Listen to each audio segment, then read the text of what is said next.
अस्सलाम वालेकुम। Lecture number 14 microbiology. Previous lecture के अंदर हम लोगों ने यीस्ट को और मोल्ड्स वगैरह को डिटेल से पढ़ा था, जो क्या थी, फंजाई की एग्जांपल्स थी। ठीक है, आज हम लोगों ने स्टार्ट करना है न्यू लेक्चर जो है introduction to microbiology of air, water and soil के जो बायोलॉजी के जितने भी माइक्रो ऑर्गेनिजम्स हैं उनका इंट्रोडक्शन पढ़ना है, उनकी डिटेल पढ़नी है। किस में? हवा में, ज़मीन में, पानी में। ठीक है, जितने भी जानदार हवा, ज़मीन और पानी में पाए जाते हैं उनके फंक्शंस, उनके काम, उनके स्ट्रक्चर, उनकी कंपोजिशन, उसको हम डिटेल में आज स्टडी करेंगे। लेकिन आज सिर्फ और सिर्फ हम लोग एयर के अंदर पढ़ेंगे। ठीक है, तो स्टार्ट करते हैं हम लोग अपना lecture. Microbiology has revolutionized the study of microorganisms in the environment and improved our understanding of the composition, phylogeny and physiology of microbial communities. के जो इन्वायरमेंट के अंदर अब जो माइक्रोबायोलॉजी का जब इंट्रोडक्शन हुआ था तो उसने माइक्रो ऑर्गेनिज्म की स्टडी जितनी भी इन्वायरमेंट के अंदर काफ़ी रिवोल्यूशनाइज कराई थी, उसको बहुत ज़्यादा चेंजेस ला के पढ़ाया गया था। कि हमें पता है कि 70 साल पहले माहौल ऐसा नहीं था।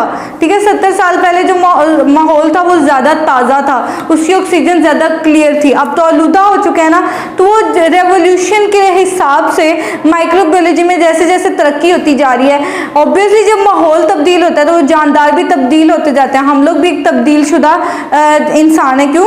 वो कैसे कि हमारे जो से जॉस थे पहले किसी और तरह के होते थे, या हमारे कान थे वो पहले किसी और तरह के होते थे, अब सदियों बाद वो किसी और तरह से हो चुके हैं। हमें लोग फॉसिल फ्यूल्स के जरिए हमें ये कंफर्मेशन हुई थी। तो माहौल की तब्दीली से इंसान जानदार में भी तब्दीली आती है।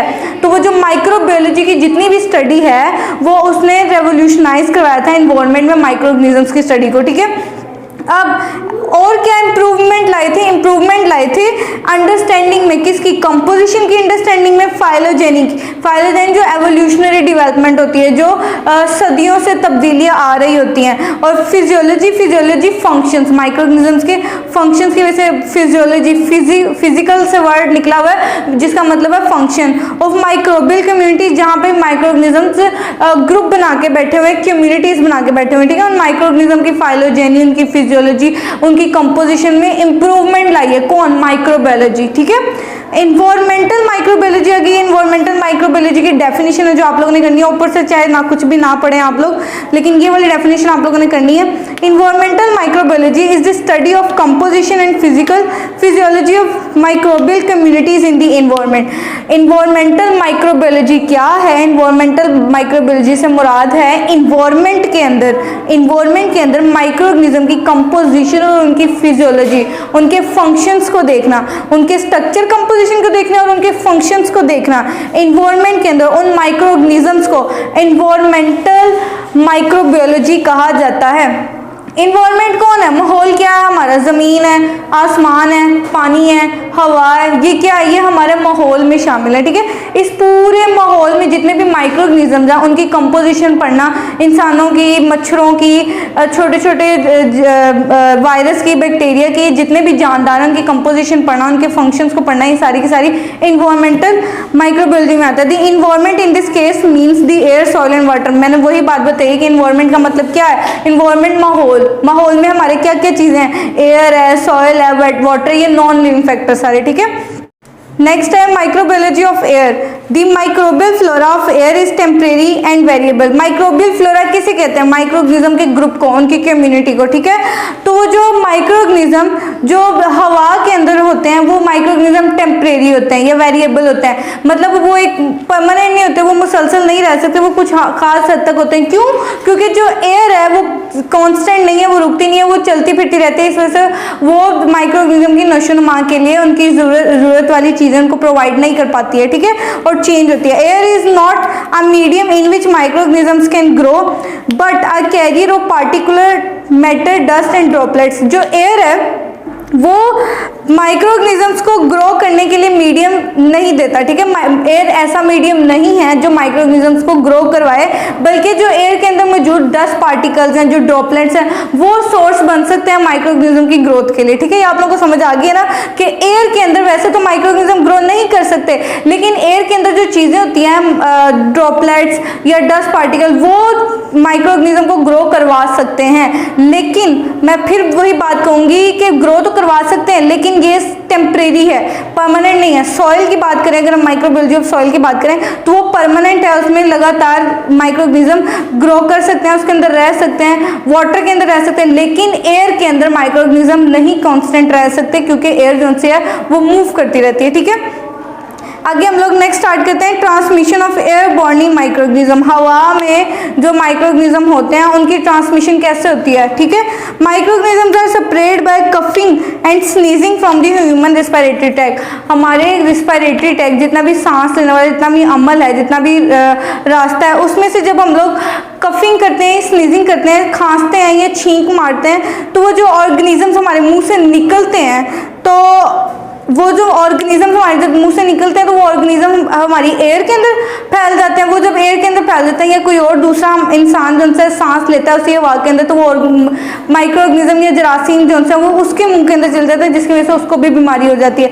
एयरबोर्न माइक्रो ऑर्गेनिज्म की आप लोगों को समझ आ गया ना, कौन सा माइक्रो ऑर्गेनिज्म होते हैं। ऐसे माइक्रो ऑर्गेनिज्म जो एक आदमी छींक से या खांसी करने से अपने मुँह से निकालता है, फिर वो दूसरे के मुँह में चल जाती है, उस हवा के अंदर माइक्रो ऑर्गेनिज्म रह जाते हैं, उनको क्या कहते हैं, airborne microorganism.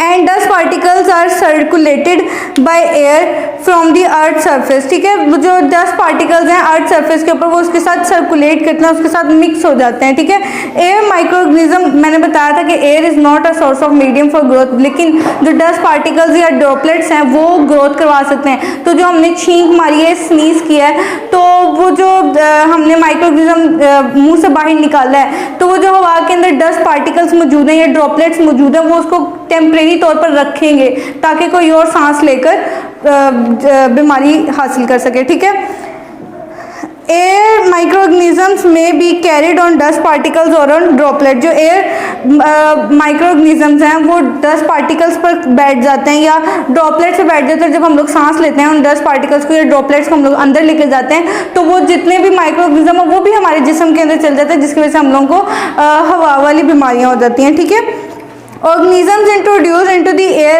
may be transported a few feet or many miles। अब जो ऑर्गेनिज्म हम लोग हवा में छोड़ते हैं, फॉर एग्जांपल मैंने स्नीज किया है, मैंने छींक मारी है, तो उससे जो ऑर्गेनिज्म हवा के अंदर गए हैं वो सिर्फ और सिर्फ चंद कदम तक या चंद मील तक जा सकते हैं, उससे ज़्यादा आगे नहीं जा सकते हैं। ठीक है, some die in matter of second, कुछ बिल्कुल सेकेंड्स में ही मर जाते हैं, and otherwise some survive weeks और मंथ, या फिर कुछ ऐसे भी होते हैं जो हफ्ते और महीनों तक जिंदा रह जाते हैं, लेकिन टेम्परेरी। ठीक है, ये परमानेंट लाइफ टाइम वारंटी नहीं है। ठीक है, fate of airborne micro organisms, जो एयरबॉर्न माइक्रो ऑर्गेनिजम्स हैं उनके फैक्टर्स क्या हैं, किन की मदद से वो जिंदा रह सकते हैं, वो कौन कौन सी चीज़ें हैं।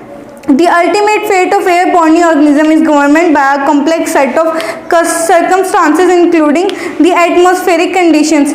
जो एयरबॉर्न माइक्रोऑर्गेनिज्म है उनको जिंदा रहने के लिए कॉम्प्लेक्स सेट चाहिए सर्कमस्टांसेस का, चीज़ों का एक कॉम्प्लेक्स, उनको काफ़ी ज़्यादा चीज़ें चाहिए अपनी नशोनुमा के लिए, अपनी ग्रोथ के लिए। ठीक है, इन्वायरमेंटल कंडीशंस कौन कौन सी चाहिए उनको, ह्यूमिडिटी, उनको नमी भी चाहिए हवा के अंदर, उनको सूरज की रोशनी भी चाहिए, उनको टेम्परेचर भी चाहिए, size of particles bearing the microorganism. फिर जो हवा के अंदर पार्टिकल्स हैं तो वो साइज पे भी डिपेंड करता है, माइक्रोऑर्गेनिज्म क्या पता बड़ा और पार्टिकल छोटा हो, तो इन ये चीज़ें भी एयरबॉर्न माइक्रोऑर्गेनिज्म के लिए काफ़ी फैक्टर के तौर पर काम करती हैं। ठीक है, nature of microorganism, the degree of susceptibility और resistance of particular species to the new physical environment. या फिर ऐसे माइक्रोऑर्गेनिज्म, फॉर एग्जांपल एक बंदा है जो नॉर्दर्न एरिया से आ रहा है, वो लाहौर में रह रहा है, तो जो नॉर्दर्न एरिया से जो जरासीम उसके जिस्म के अंदर है वो लाहौर आके स्नीज कर रहा है, तो वो जो माइक्रोऑर्गेनिज्म इस हवा में आके बाहर निकले हैं, तो वो उन माइक्रोऑर्गेनिजम्स के लिए भी इन्वायरमेंटल कंडीशन, जब फिजिकल कंडीशंस चेंज हो गई हैं एयर की, तो वो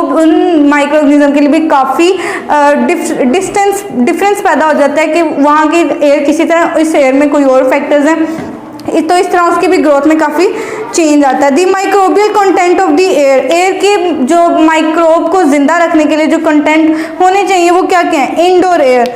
the degree of microbial contamination of indoor is influenced by factor such as ventilation rates, crowding, nature and degree of activity of the individuals occupying the accommodation. अब जो अंदर, घर के अंदर की बात करें, घर के अंदर वो जो हवा की वजह से जो माइक्रो ऑर्गेनिज्म जिंदा रहते हैं वो किन किन वजह से रहते हैं। पहले तो वेंटिलेशन रेस, जो आप लोगों ने घरों के साइड्स पे गलियां छोड़ी होती हैं, वेंटिलेशन रखी हुई है, तो वो वेंटिलेशन कम या ज़्यादा होने के फैक्टर पे भी डिपेंड करता है। क्राउडिंग, हजूम, ज़्यादा लोगों के होने की वजह से भी हो सकता है, या एक्टिविटी के ज़्यादा जो लोग हैं एक ही काम कर रहे हैं, एक ही जगह पे अकोमोडेट कर रहे हैं, अलग अलग कमरे में अकोमोडेट नहीं कर रहे हैं, तो इस तरह वो एयरबोर्न डिजीज़ भी हमें हो जाती हैं, हवा की वजह से बीमारियां भी हो जाती हैं। नेक्स्ट पेज पे आ जाओ, सोर्स ऑफ ट्रांसमिशन हम लोग पढ़ते हैं कि जो ट्रांसफ़र हो रही होती हैं ये एयरबोर्न माइक्रोऑर्गेनिज्म ट्रांसफ़र हो रहे हैं, किस वजह से हो रहे होते हैं। The airborne microorganism are carried on dust particle और in droplets expelled from the nose and mouth during sneezing, coughing and even talking. तो ये आप लोगों की मेन डेफिनेशन है किस चीज़ की, माइक्रोबायोलॉजी ऑफ एयर। क्या कि जब हम लोग खांसते हैं, छींकते हैं, या फिर यहाँ तक कि हम लोग जब बात करते हैं तो हमारे मुंह से जो से माइक्रो ऑर्गेनिज्म निकल रहे होते हैं वो डस्ट पार्टिकल्स या ड्रॉपलेट्स पर जिंदा रह सकते हैं, उन फैक्टर्स पर जिंदा रह सकते हैं जो फिर हमें बीमारी देते हैं। ठीक है, हर फैक्टर बीमारी नहीं दे सकता, कुछ बिल्कुल भी कॉन्स्टेंट हो सकते हैं जो बिल्कुल भी वर्किंग नहीं होते। ठीक है, examples of indoor microbial contact. अब घर के अंदर कौन सी डिजीज हमें हो सकती हैं, tubercle bacilli, diphtheria bacilli, haemolytic streptococci, आप लोगों ने नेम एज इट इज याद करना है। आउटडोर एयर के घर से बाहर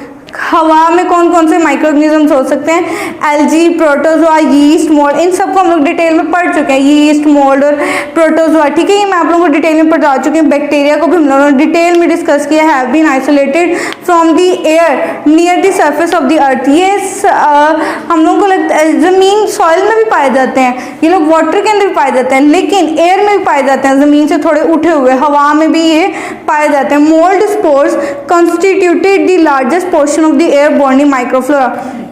जो मोल्ड के स्पोर्स हैं, मैं प्रीवियस लेक्चर में आप लोगों को बता चुकी, इससे पहला वाला लेक्चर सारा मोल्ड के स्पोर्स पर ही था कि जो मोल्ड है जब अपने स्पोर्स बनाता है तो वो हवा के अंदर जाता है, जिसको हम लोग अपने मुंह के अंदर ले जाके फिर डिफरेंट बीमारियां हो जाती हैं। तो वो आप लोगों को समझ आ गई ना, मोल्ड स्पोर भी एयरबोर्न माइक्रोऑर्गेनिज्म में इंक्लूड है। Among the bacterial types were spore forming and non spore forming gram positive bacillus, gram positive cocci and gram negative bacillus.